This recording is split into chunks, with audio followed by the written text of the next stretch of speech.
ಕೆಂಡ ಸಂಪಿಗೆ ನಮ್ಮ ಕೆಂಡ ಸಂಪಿಗೆ. ಹಲೋ, ಹಾ ಚಂದ್ರು, ಒಂದು ವಿಲ್ಲಿನ ಬಗ್ಗೆ ಆದಷ್ಟು ಬೇಗ ನಿರ್ಧಾರ ತಗೋಬೇಕು. ಬಂದ್ಬಿಡ ನೀನು. ಅಬ್ಜೆಕ್ಷನ್ ಇದೆ ನಂಗೆ. ಏಯ್, ತೆಗೆದು ಕೊಟ್ಟಾದ್ರೆ ಹಲ್ಲೆಲ್ಲ ಉದುರೋಗ್ಬಿಡ್ಬೇಕು. ನಾನು ಲಾಯರ್ ಹತ್ರ ಮಾತಾಡ್ತಾ ಕೇಳಿಸ್ತಾ ಇಲ್ವಾ? ಹೌದು ಕಣೋ, ಇವತ್ತು ಈಗಲೇ ಬಂದ್ಬಿಡು. ಅದೇ ಆ ವಿಲ್ಲಿನ ವಿಷಯ ಮಾತಾಡೋಕ್ಕೋಸ್ಕರನೇ. ಆ ಬಿಲ್ ಅಲ್ಲಿ ಸಮಸ್ಯೆ ಇದೆ, ಅದ್ರ ಬಗ್ಗೆ ಮಾತಾಡ್ಬೇಕು. ಚಂದ್ರ, ಒಂದ್ ನಿಮಿಷ ಹಂಗೇರು. ನನ್ನ ಮಗ ಏನು ಹೇಳ್ತಾ ಇದ್ದಾನೆ. ಒಂದ್ 5 ನಿಮಿಷ ಬಿಟ್ಟು ಮಾಡ್ತೀನಿ ತಡಿ. ಏಯ್, ಏನೋ ನಿಂದು ಬಿಲ್ ಬಗ್ಗೆ ಏನು ಹೇಳ್ದಲ್ಲ, ಏನದು? ಅಪ್ಪ, ಈಗ ಬಿಲ್ ಬರ್ಸುವಂತ ಅವಶ್ಯಕತೆ ಏನಿತ್ತು? ಏನು ಬಿಲ್ ಬರ್ಸೋದು ಬೇಡವಾ? ನಾವೇನ್ ಮನಿ ಕೇಳಿದ್ವಾ ಅಥವಾ ಆಸ್ತಿ ಭಾಗ ಮಾಡು ಅಂತ ಹೇಳಿದ್ವಾ? ಈಗ ಯಾವುದು ಪ್ರಾಬ್ಲಮ್ ಇಲ್ಲ ಕಣೋ. ನನ್ನ ನಂತರ ಯಾವುದು ಪ್ರಾಬ್ಲಮ್ ಬರದಲ್ಲೇ ಇರಲಿ ಅನ್ನೋದಕ್ಕೋಸ್ಕರ ಹೇಳ್ತಾ ಇದ್ದೀನಿ. ಅದಕ್ಕೋಸ್ಕರ ಈ ವಿಲ್ ಬರೆಸ್ತಾ ಇದ್ದೀನಿ. ಸಿಗ್ಲಿ ಅಂತ ಮಾಡೋದ್ರಲ್ಲಿ ಸಮಸ್ಯೆ ಇಲ್ಲಪ್ಪ, ಆದ್ರೆ ಸಾಧನ ಬರ್ದಿರೋ ವಿಲ್ ಪ್ರಕಾರ ಮಾಡೋದಿದೆಯಲ್ಲ, ಅದು ನನಗೆ ಸಮಸ್ಯೆ ಇದೆ. ಈ ವಿಲ್ ಬರ್ಸೋದಕ್ಕೆ ಸಾಧನ ನನಗೆ ಸಹಾಯ ಮಾಡಿದಾಳೆ ಅನ್ನೋ ವಿಷಯ ನಿನ್ಗೆ ಹೆಂಗ್ ಗೊತ್ತಾಯ್ತು? ನಾನೇ ನೋಡಿದ್ದೀನಲ್ಲಪ್ಪ. ಏನ್ ನೋಡಿದ್ಯಾ? ರಾತ್ರಿ ಎಲ್ಲ ಅವಳು ಕೂತ್ಕೊಂಡು ಅದ್ರ ಮೇಲೆ ವರ್ಕ್ ಮಾಡ್ತಾ ಇದ್ಲು. ನಾನು ಏನಂತ ಕೇಳ್ದೆ, ಅವಳು ಒಂದ್ ಮಾತು ಹೇಳಿಲ್ಲ. ಅಲ್ವೋ, ಅವಳು ಏನು ಹೇಳ್ದಲೆ ಈ ವಿಲ್ಲಲ್ಲಿ ನನಗೆ ದೋಷ ಇದೆ ಅಂತ ಅನುಮಾನ ಹೆಂಗ್ ಬಂತು ನಿನಗೆ? ಗೊತ್ತಾಗದೆ ಇನ್ನೇನಪ್ಪ, ನಾನು ಓದಿದ್ದೀನಿ. ಓದಿದ್ಯಾ ಅಥವಾ ನಿನ್ನ ಹೆಂಡತಿ ಬಾಯಿಂದ ಕೇಳಿ ತಿಳ್ಕೊಂಡಿದ್ಯಾ? ಓದಿದ್ದೀನಪ್ಪ. ನೀ ಆ ಪ್ರಕಾರ ಏನಾದ್ರೂ ಆಸ್ತಿ ಭಾಗ ಮಾಡಿದ್ರೆ ನನ್ ಕೈ ಚಿಪ್ಪೆ ಬರುತ್ತೆ. ಏನು? ಯಾಕೋ ಬಾಯಿಗೆ ಬಂದಂಗೆಲ್ಲ ಮಾತಾಡ್ತಾ ಇದ್ಯಾ? ನನ್ನ ಸೊಸೆ ಸಾಧನನಿಗೆ ಎಷ್ಟು ಒಳ್ಳೆ ಗುಣ ಇದೆ ಗೊತ್ತೇನೋ? ಅವಳಿಗಿರೋ ಒಳ್ಳೆ ಗುಣದಲ್ಲಿ ಒಂದು ಕಿಂಚಿತ್ತು ಒಳ್ಳೆ ಗುಣ ನಿನ್ನಲ್ಲಿ ಇಲ್ವಲ್ಲ? ಒಳ್ಳೆ ಗುಣ ಇಟ್ಕೊಂಡು ನಾನೇ ಜೀವನ ಮಾಡಕ್ಕಾಗತ್ತಾ? ಅಥವಾ ಹೊಟ್ಟೆ ತುಂಬುತ್ತಾ? ಅಥವಾ ನನಗ್ ಬೇಕಾಗಿರೋದು ಈ ಒಳ್ಳೆ ಗುಣ ತಂದ್ಕೊಡುತ್ತಾ? ನನಗೇನ್ ಸಿಗುತ್ತೆ ಈ ಒಳ್ಳೆ ಗುಣ ಇಟ್ಕೊಂಡು? ನಾನು ಏನ್ ಮಾಡ್ಲಿ? ಅಲ್ಲ ಕಣೋ, ಸಾಧನ ಹೇಳಿದ್ರಲ್ಲಿ 100ಕ್ಕೆ 100 ಸತ್ಯ ಇದೆ. ನಾವು ವಿದ್ಯಾವಂತರು, ಬುದ್ಧಿವಂತರು. ನಮ್ಮ ಜೀವನನ ರೂಪಿಸ್ಕೊಳ್ಳುವಷ್ಟು ಶಕ್ತಿ ನಮಗಿದೆ. ನೀವು ಕೊಡೋ ಆಸ್ತಿಯಿಂದನೇ ನಾವೇನು ಬದುಕಬೇಕಾಗಿಲ್ಲ. ಸ್ವಸಾಮರ್ಥ್ಯದಿಂದ ಸಂಪಾದನೆ ಮಾಡಿ ನಮ್ಮ ಜೀವನ ನಾವು ಕಟ್ಕೊಳ್ಳುವಷ್ಟು ಯೋಗ್ಯತೆ ನಮಗಿದೆ ಅಂತ ಹೇಳಿದಾಳೆ. ಅವಳೇ ಕಣೋ ನನ್ನ ನಿಜವಾದ ಸೊಸೆ. ಅಂದ್ರೆ ನೀನ್ ನೋಡಿದ್ರೆ ಪುಕ್ಕಲ್ನಂಗೆ ಆ ವಿಲ್ಲಲ್ಲಿ ಇರೋ ತರನೇ ಮಾಡ್ಬಿಟ್ರೆ ನಮ್ ಕೈಗೆ ಚಿಪ್ ಸಿಗ್ಬಿಡುತ್ತೆ ಅಂತ ಹೊರಬ್ತಾ ಇರೋನು. ಬೇಕಪ್ಪ, ನೀನ್ ಮಾಡಿರೋ ಆಸ್ತಿಯಲ್ಲಿ ಪಾಲ್ ಬೇಕು, ನನಗ್ ಹಕ್ಕಿದೆ. ಶಬಾಷ್ ಮೋಯ್, ಶಬಾಷ್. ಜಾರ್ಸಿ ನಿಮ್ಮಪ್ಪನ ಎದೆಗೆ ನೀನು ಒದ್ದಂಗಾಯ್ತು. ಜರಮ್ಮ, ಹಕ್ಕಿನ ಬಗ್ಗೆ ಮಾತ್ರ ಮಾತಾಡ್ಬೇಡ. ಹಕ್ಕಿನ ಬಗ್ಗೆ ಮಾತಾಡಿದ್ರೆ ಅದು ಎಲ್ಲೆಲ್ಗೂ ಕರ್ಕೊಂಡು ಹೋಗುತ್ತೆ. ನೀವ್ ಬಿಲ್ ಮಾಡ್ತಿರೋದು ಅದೇನು? ಅದು ಇತಿಮಿತಿಯಲ್ಲಿದೆಯಾ? ಅದು ಮಿತಿಮೀರಿ ಹೋಗಲ್ವಾ?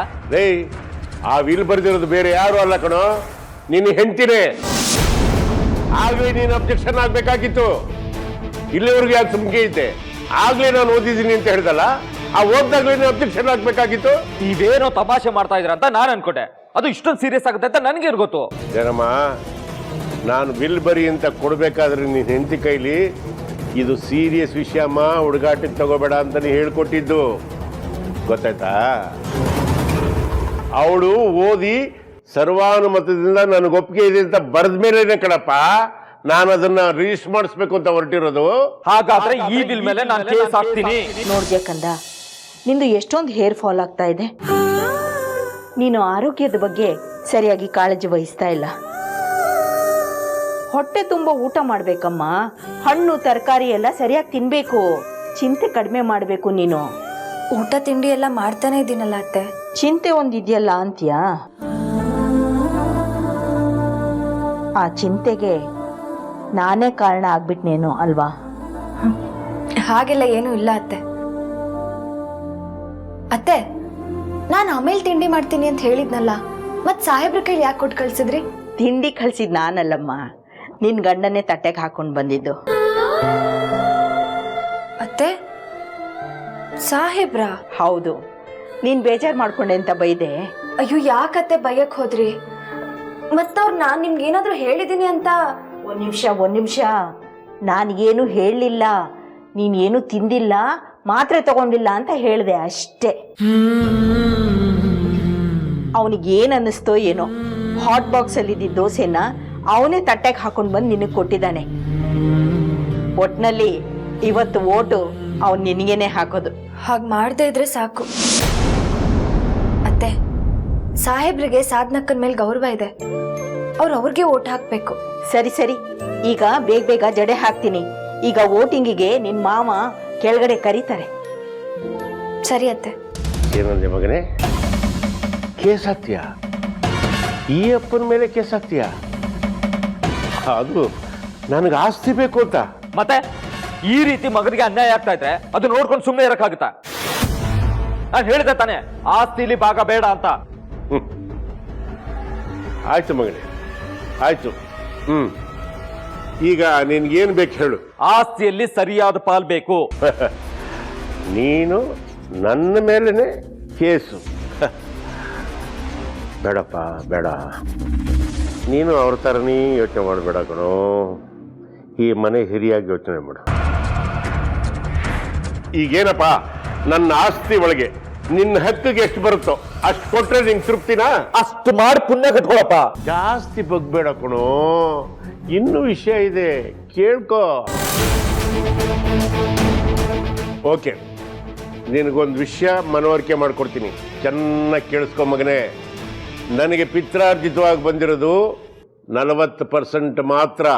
ಉಳಿದಿದ್ದ 60% ಏನಿದೆಯಲ್ಲ ಎಲ್ಲ ನನ್ನ ಸ್ವಯಾರ್ಜಿತ. ಈ 40% ನಿಮ್ಮ 4 ಜನಕ್ಕೂ ಸಮವಾಗಿ ಹಂಚಿಬಿಡ್ತೀನಿ. ಇನ್ನು ಮಿಕ್ಕಿದ 60% ನನ್ನ ಸ್ವಯಾರ್ಜಿತ ಏನಿದೆಯಲ್ಲ, ನನಗೆ ಯಾರು ಇಷ್ಟ ಬರುತ್ತೋ ಅವ್ರಿಗೆ ದಾನ ಮಾಡ್ತೀನಿ.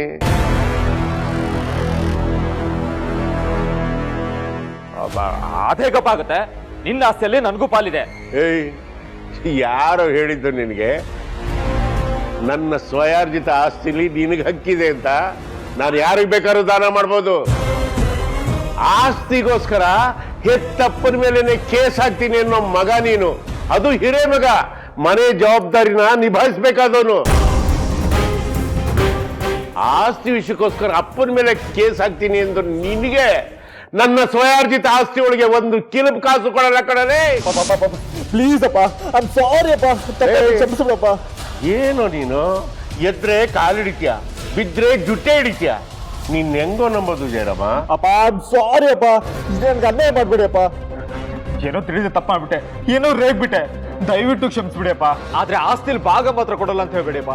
ಏಯ್, ಸಾಧನ ಕೊಟ್ಟಿರೋ ವಿಲ್ಲನ್ನ ನಾನು ಯಾವುದೇ ಕಾರಣಕ್ಕೆ ಚೇಂಜ್ ಮಾಡಲ್ಲ ಕಣೋ. ಯಾಕೆ ಅಂತ ಕೇಳು, ಅದರಲ್ಲಿ ಅವಳದು ಪ್ರೀತಿ ಇದೆ, ಕರುಣೆ ಇದೆ, ತ್ಯಾಗ ಇದೆ. ಅದೇ ಹೆಂಗೋ ಬದಲಾಯಿಸು ಅಂತ ಹೇಳ್ತೀಯ ನೀನು? ಅಪ್ಪ ಇಲ್ಲಪ್ಪ, ಸಾಧನ ಏನೋ ನಿಮ್ಮ ಪ್ರೀತಿ ವಿಶ್ವಾಸ ಗಳಿಸ್ಬೇಕಂತ ಈ ರೀತಿ ಮಾಡಿದ್ದು.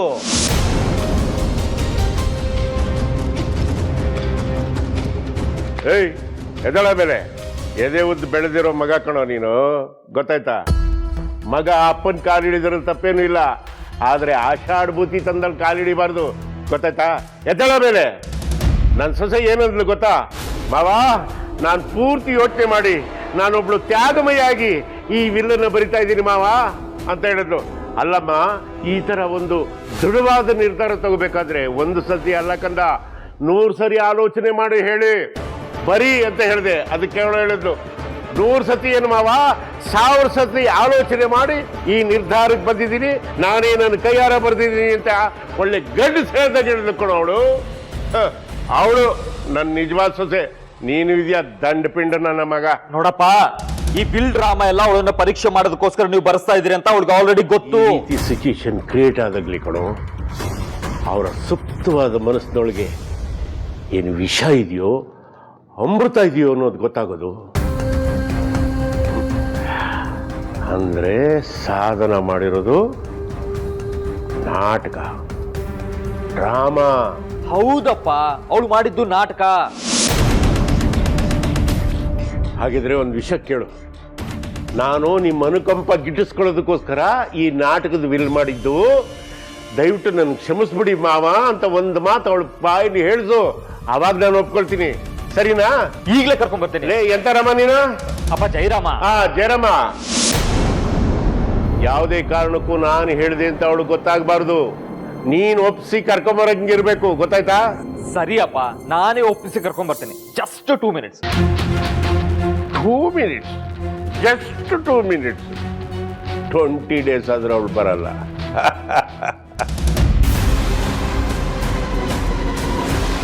ದೊಡ್ಡ ತ್ಯಾಗಮಯ ಆಗೋದಕ್ಕೆ ಹೋಗಿ ನನ್ನ ಮಗಳನ್ನ ಬೀದಿಗೆ ತಗೊಂಬಂದೆ ಅಲ್ಲ. ಛೆ! ನೋಡು, ಅಪ್ಪ ಆಸ್ತಿಲಿ 1 ಪೈಸೆನೂ ಕೊಡಲ್ಲ ಅಂತ ಹೇಳ್ತಾ ಇದ್ದಾರೆ. ಏನ್ ಮಾಡ್ತೀಯ ಇವಾಗ? ನಾನೆಲ್ಲ ಕೇಳಿಸ್ಕೊಂಡೆ ಜೈ. ನೀನ್ ಇನ್ನೂ ಮಾವನ್ನ ಕನ್ವಿನ್ಸ್ ಮಾಡ್ಬೋದಿತ್ತು. ಇನ್ನು ಏನ್ ಕನ್ವಿನ್ಸ್ ಮಾಡ್ಲಿ ಸಾಧನ? ಕೈ ಕಾಲು ಹಿಡ್ಕೊಂಡಿದ್ದೀನಿ, ಇನ್ನೇನ್ ಹೇಳ್ಬೇಕಿತ್ತು?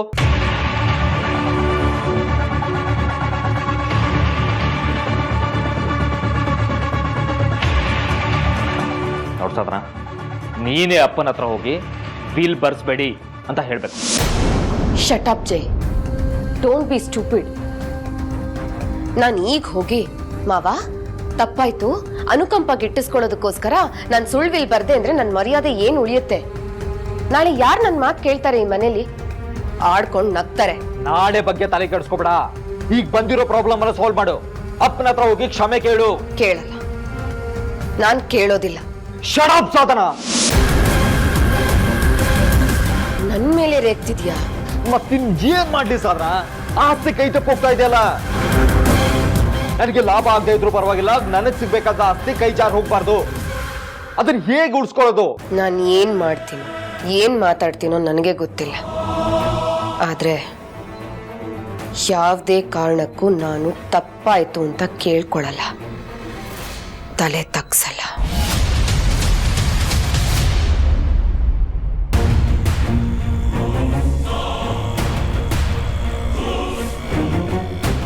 ಓ ಬಾರಮ್ಮ ಸಾಧನ, ನಿನ್ ವಿಲ್ಗೆ ಬೇರೆ ಯಾರು ಬೇಡ. ನಿನ್ ಗಂಡನೇ ತದ್ವಿರುದ್ಧವಾಗಿದ್ದಾನೆ, ಅಂದ್ರೆ ಕ್ವೈಟ್ ಆಪೋಸಿಟ್. ಮಾವ, ಜೈ ನನ್ನ ಹಾಗೆ ಯೋಚನೆ ಮಾಡ್ತಾನೆ ಅಂತ ಅನ್ಕೊಂಡಿದ್ದೆ. ಆದ್ರೆ ಇವನ್ಗೆ ಸಂಬಂಧಗಳಿಗಿಂತ ಆಸ್ತಿ ದೊಡ್ಡದು. ನೀನೇ ತಾನೇ ಹಾಗೆ ಹೇಳಿದ್ದು. ಕೈಯಲ್ಲಿ ಆಸ್ತಿ ಇದ್ರೆ ಸಂಬಂಧಗಳು ತಾನಾಗೆ ಬರುತ್ತಂತೆ. ಸಾಧನ, ನಾನ್ ಏನಂತದ್ ಮುಚ್ಚು ಬಾಯ್. ಮಾವನ್ ಮುಂದೆ ನನ್ನ ಮರ್ಯಾದೆ ತೆಗಿಬೇಡ ನೀನು. ಮಾವ, ಇವನು ಇಷ್ಟಕ್ಕೆ ಸುಮ್ನಾಗಿದ್ರೆ ನಾನು ಸುಮ್ನಾಗ್ತಿದ್ದೆ. ಆದ್ರೆ ಇವನು ಒಂದ್ ಹೆಜ್ಜೆ ಮುಂದಕ್ಕೆ ಹೋಗಿದ್ದಾನೆ. ನಾನ್ ಬರ್ದಿರೋ ವಿಲ್ನ ನೀವು ರಿಜಿಸ್ಟರ್ ಮಾಡಿದ್ರೆ ನನಗೆ ಡಿವೋರ್ಸ್ ಕೊಡ್ತಾನಂತೆ.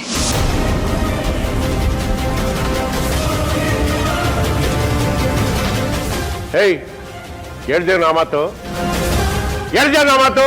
ಸಾಧನ, ಜೈ, ರೂಮಲ್ಲೊಂದು ಇಲ್ಲೊಂದು ಮಾತಾಡ್ಬೇಡ. ಟ್ರಾನ್ಸ್ಪರೆಂಟ್ ಆಗಿರು ಅಂತ ಹೇಳಿಲ್ವಾ? ಯಾಕೆ ಒಳಗೊಂದು ಹೊರಗೊಂದು ಮಾಡ್ತೀಯಾ? ಉಗಿದು ಬುದ್ಧಿ ಹೇಳಮ್ಮ, ಹಂಗೆ ಅಲ್ಲ. ಚಾಕರಿಸಿ ಥೂ ಅಂತ ಉಗಿದು ಬುದ್ಧಿ ಹೇಳು. ನಾನಂತೂ ಕಲಿಸ್ಲಿಲ್ಲ, ನೀನಾದ್ರೂ ಬೈದು ಕಲ್ಸ ಅವನಿಗೆ. ಏನ್ ಕಲ್ಸ್ಲಿ ಮಾವ? ನಾನು ಎಷ್ಟು ಕನ್ವಿನ್ಸ್ ಮಾಡಕ್ ಟ್ರೈ ಮಾಡಿದ್ರು ಕನ್ವಿನ್ಸ್ ಆಗ್ತಿಲ್ಲ. ಒಂದೇ ಹಠ ಹಿಡ್ದಿದ್ದಾನೆ. ಅವ್ನ್ಗೆ ಅದೇನ್ ಬೇಕೋ ಕೊಟ್ಬಿಡಿ ಮಾವ. ಸಾಧನ, ಏನ್ ಜಾಣೇನಮ್ಮ ನೀನು? ನಾನು ಅನ್ಕೊಂಡಿರೋದಕ್ಕಿಂತ ಜಾಣೆ ನೀನು. ನೀನು ಗಂಡನ ಚೆಸ್ ಕಾಯಿನ್ ಮಾಡಿಕೊಂಡು ಆಟ ಆಡ್ತಾ ಇದೀಯಾ? ಆಡು ಆಡು, ನಾನು ನೋಡ್ತೀನಿ, ಆಡು. ಏನಾಯ್ತು ಮಾವ? ಏನಿಲ್ಲಮ್ಮ, ನೀನೇ ನನ್ನ ಮನೆ ನಿಜವಾದ ಸೊಸೆ ಅಂತ ನಾನು ಮನಸ್ಸಲ್ಲಿ ನಿರ್ಧಾರ ಮಾಡಿಬಿಟ್ಟಿದ್ದೆ. ಅಲ್ಲಮ್ಮ, ನಿನ್ನಲ್ಲಿರೋ ಒಳ್ಳೆತನದಲ್ಲಿ 10 ಪೈಸಕ್ಕಾದರೂ ಈ ನನ್ನ ಮಗನಿಗಿಲ್ವಲ್ಲಮ್ಮ. ನಿನ್ನ ಒಂದು ನೇರವಾಗಿ ಒಂದು ಪ್ರಶ್ನೆ ಕೇಳ್ತೀನಿ. ನೀನು ಬರ್ದಿರೋದ್ರಲ್ಲಿ 1 ಅಕ್ಷರನೂ ಇವನು ಗೊತ್ತಿಲ್ದಂಗೆ ಬರ್ದೇನಮ್ಮ? ಹೌದು ಮಾವ. ನೀವು ಜೈಗೆ ತಿಳಿಸು ಅಂತ ಹೇಳಿದ್ರೆ ನಾನು ತಿಳಿಸ್ಬಿಡ್ತಿದ್ನೇನು. ಆದ್ರೆ ನನಗ್ ಮಾತ್ರ ಹೇಳಿದ್ರಲ್ಲ, ಈ ವಿಷಯ ಕಾನ್ಫಿಡೆನ್ಷಿಯಲ್ ಅಂತ ನಾನು ಯಾರಿಗೂ ಹೇಳಕ್ ಹೋಗ್ಲಿಲ್ಲ, ಜೈಗೂ ಹೇಳಲಿಲ್ಲ. ವೆರಿ ಗುಡ್, ಒಳ್ಳೆ ಕೆಲಸನೇ ಮಾಡಿದ್ಯಾ ಕಣಮ್ಮ.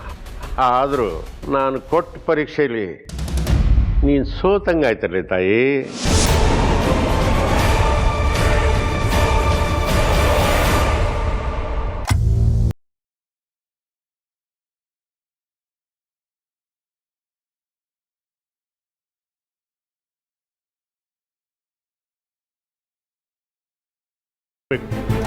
ನಮ್ಮ ತಾತ ಮುತ್ತಾತಂದಿರ ಕಾಲದಿಂದನೂ ಅವಿಭಕ್ತ ಕುಟುಂಬ ಅಂದರೆ ಅಣ್ಣ ತಮ್ಮಂದರು ಎಲ್ಲರೂ ಒಟ್ಟಿಗೆ ಸೇರಿ ತುಂಬಿದ ಮನೆಯಲ್ಲಿ ಬಾಳಿ ಬದುಕುವಂತ ಸತ್ಸಂಪ್ರದಾಯದವರು ಅಂತ.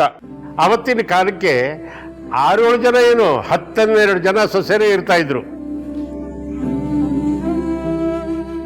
ಅವರಲ್ಲಿ ವಯಸ್ಸಲ್ಲಿ ದೊಡ್ಡೋಳು ಚಿಕ್ಕೋಳು ಅನ್ನೋ ಭೇದ ಭಾವ ಏನೂ ಇರ್ತಾ ಇರಲಿಲ್ಲ. ಮನೆಗೆ ಒಂದು ವೇಳೆ ಯಾರಾದರೂ ಅತಿಥಿಗಳು ಬಂದರೆ ಅಥವಾ ನೆಂಟರು ಬಂದರೆ ಅವ್ರನ್ನ ಎಷ್ಟು ಚೆನ್ನಾಗಿ ಆದರಿಸ್ತಾರೆ, ಸತ್ಕರಿಸ್ತಾರೆ ಅನ್ನೋದು ಬಹಳ ಮುಖ್ಯ ಆಗಿತ್ತು. ಜೊತೆಗೆ ಆ ಮನೆಯ ಎಲ್ಲ ಆಗು ಹೋಗುಗಳನ್ನ ನಿಭಾಯಿಸುವಂತ ಅಂಥವ್ರಿಗೆ ಈ ಡಾಬನ್ನು ಕೊಡ್ತಾ ಇದ್ರು. ಇದನ್ನ ಯಾರು ಹಾಕ್ಕೊಳ್ತಾರೋ ಅವರು ಸರ್ವತಂತ್ರ ಸ್ವತಂತ್ರಾಧಿಕಾರಿ, ಅವ್ರು ಏನ್ ಬೇಕಾದ್ರೂ ಮಾಡ್ಬೋದು ಅನ್ನೋ ಅರ್ಥ ಅಲ್ಲ. ಅವ್ರ ಮಾತಿಗೆ ಹಿರಿಯವ್ರ ಮಾತಿನ ಅಷ್ಟೇ ಬೆಲೆ ಇರ್ತಾ ಇತ್ತು. ನಮ್ಮನೇಲೂ ಈಗ 2 ಸೊಸೆಯರಿದ್ದಾರೆ. 3ನೇ ಸೊಸೆ ಬರೋವರೆಗೂ ಕಾಯೋಷ್ಟು ಪುರ್ಸೊತ್ತು ವ್ಯವಧಾನ ನಮಗಿಲ್ಲ. ಹಾಗಾಗಿ 2 ಸೊಸೆಯರಿಗೂ ಪರೀಕ್ಷೆ ನಡೆದಾಯಿತು. ಆ ಪರೀಕ್ಷೆಯಲ್ಲಿ ಸುಮನನೇ ಗೆದ್ದಿರೋದು.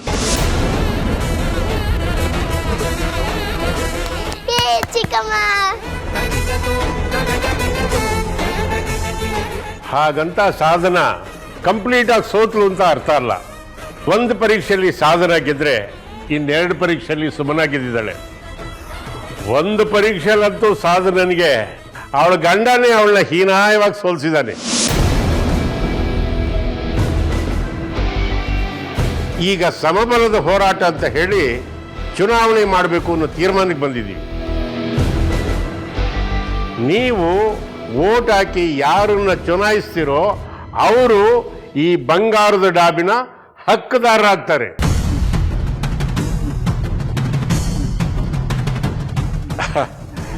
ನಾನು ಈ ಪರೀಕ್ಷೆಯಲ್ಲಿ ದೊಡ್ಡ ಪರೀಕ್ಷೆ ಇಟ್ಟಿದ್ದೆ.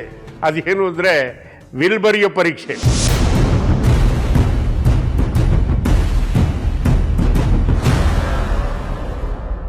ಅದಕ್ಕೆ ನಾನು ನೇರವಾಗಿ ಸಾಧನ ಹತ್ರ ಹೋಗಿ, ನೋಡಮ್ಮ, ಎಲ್ಲರ ಮನೆ ದೋಸೆನೂ ತೂತೆ, ಎಲ್ಲ ಹುಟ್ಟುಡ್ತಾ ಅಣ್ತಮ್ಮಂದ್ರು, ಬೆಳೀತಾ ದಾಯಾದಿಗಳು. ನಾಳೆ ಅವರು ಪರಸ್ಪರ ದೊಡ್ಡವರಾದ್ಮೇಲೆ ಕಿತ್ತಾಡಿ ಕಚ್ಚಾಡೋದಕ್ಕಿಂತ ಮುಂಚೆನೆ ಈ ವಿಲ್ಲನ್ನು ಸರಿಯಾಗಿ ಮಾಡಿಕೊಡು ಅಂತ ಅವಳನ್ನ ಕೇಳಿದೆ. ಅದೇ ರೀತಿ ಪದ್ಮ ಹೋಗಿ ಸುಮನನ್ನು ಕೇಳಿದ್ಲು, ಒಂದು ವೇಳೆ ಈ ಮನೇನ ಭಾಗ ಮಾಡುವಂಥ ಸ್ಥಿತಿ ಬಂದಾಗ ಏನು ಮಾಡ್ತೀಯಾ ಅಂತ ನಾನು ಸಾಧನನ ಕೇಳಿದೆ. ಅದೇ ಪ್ರಶ್ನೆನ ಪದ್ಮ ಸುಮನನ್ನು ಕೇಳಿದ್ಲು.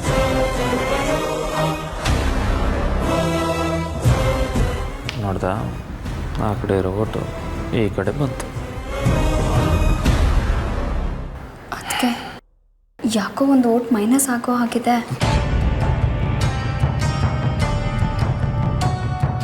ಸಾಧನ ಎಷ್ಟೇ ಆಗಲಿ ವಿದ್ಯಾವಂತೆ, ಬುದ್ಧಿವಂತೆ. ಅವಳು ಓದ್ದೋಳು, ವ್ಯಾವಹಾರಿಕವಾಗಿ ಅರ್ಥಗರ್ಭಿತವಾಗಿ ಸರಿಯಾಗಿ ವಿಲ್ಲನ್ನು ಮಾಡಿರ್ತಾಳೆ ಅಂತ ನಾನು ಅಂದ್ಕೊಂಡಿದ್ದೆ.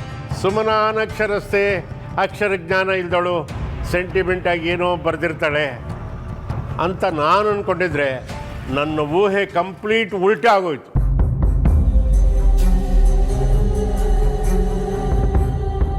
ಸುಮನ ಕರೆಕ್ಟಾಗಿ ಎಲ್ಲರಿಗೂ ಕ್ಯಾಲ್ಕುಲೇಟಿವ್ ಆಗಿ ವಿಲ್ ಮಾಡಿದ್ದಾಳೆ. ಆದರೆ ಸಾಧನ ಅನುಕಂಪ ಗಿಟ್ಟಿಸ್ಕೊಳ್ಳೋದಕ್ಕೋಸ್ಕರ ಆಸ್ತಿನ ಎಲ್ಲರ ಹೆಸರಿಗೂ ಬರೆದು ಗಂಡನಿಂದಲೇ ಅಡ್ಗಲಾಗಿಸ್ಕೊಂಡಿದ್ದಾಳೆ. ಹಾಗಾಗಿ ಈ ಸ್ಪರ್ಧೆಯಲ್ಲಿ ಸಾಧನ ಸೋತ್ಲು ಅಂತ ನಾವು ನಿರ್ಧಾರ ಮಾಡಬೇಕಾಯ್ತು.